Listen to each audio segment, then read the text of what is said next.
కాంగ్రెస్కు సంబంధించినటువంటి అంశంలో రాజకీయాలు ఇటు రేవంత్ రెడ్డి ముఖ్యమంత్రి హోదాలో ప్రధానమంత్రిని కలిసి విన్నపాలు ఇచ్చినా కూడా వినతి పత్రాలు ఇచ్చినా కూడా అవి ఇటు ముఖ్యమంత్రి హోదా అటు సీఎం హోదా అనేటువంటి అంశం మాత్రమే. ఇది ఒక అందుకు మంచి పరిణామం.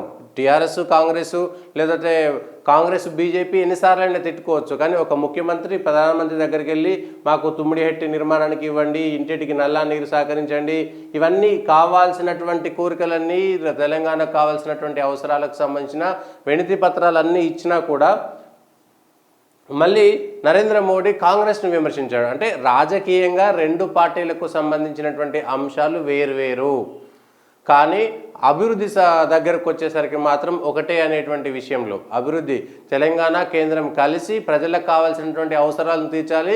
కానీ రాజకీయంగా ఉండేటువంటి విభేదాలను రాజకీయ వేదికలపైన విమర్శల ద్వారా ఎంత దూరంలో పోవచ్చని స్వయంగా మోడీ అంతకుముందు రేవంత్ రెడ్డి ఆదిలాబాద్లో కలిసి స్వాగతం పలికారు, నిన్న బేగంపేటలో వీడుకోలు చెప్పారు. అయినా కూడా కాంగ్రెస్ ప్రభుత్వాన్ని విమర్శించారు.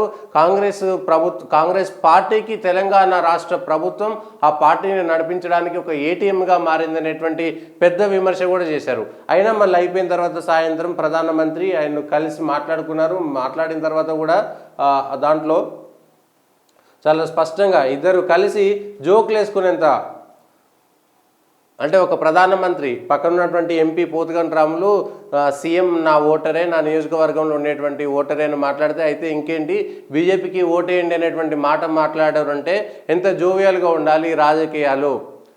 పివి నరసింహారావు వాజ్పేయి లాంటి నాయకులు కూడా కాంగ్రెస్ బీజేపీ అయినా కూడా విమర్శలు చేసుకునే సందర్భంలో విమర్శలు చేసుకున్నారు.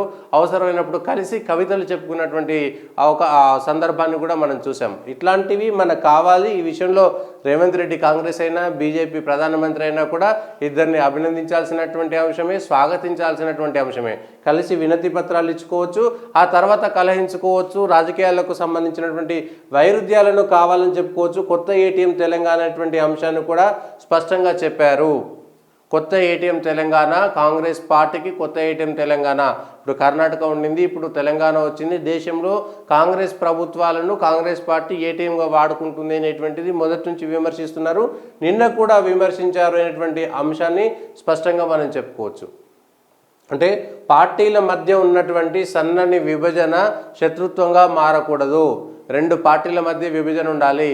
రెండు పార్టీల మధ్య ఉండేటువంటి విభజన ఇంకొక శత్రుత్వం వైపు వెళ్ళకూడదు. కేవలం రాజకీయాలకు మాత్రమే పరిమితం అవ్వాలనేటువంటిది 2 రోజుల పాటు జరిగినటువంటి అంశాల్లో మనం చూడొచ్చు. ఇంకొక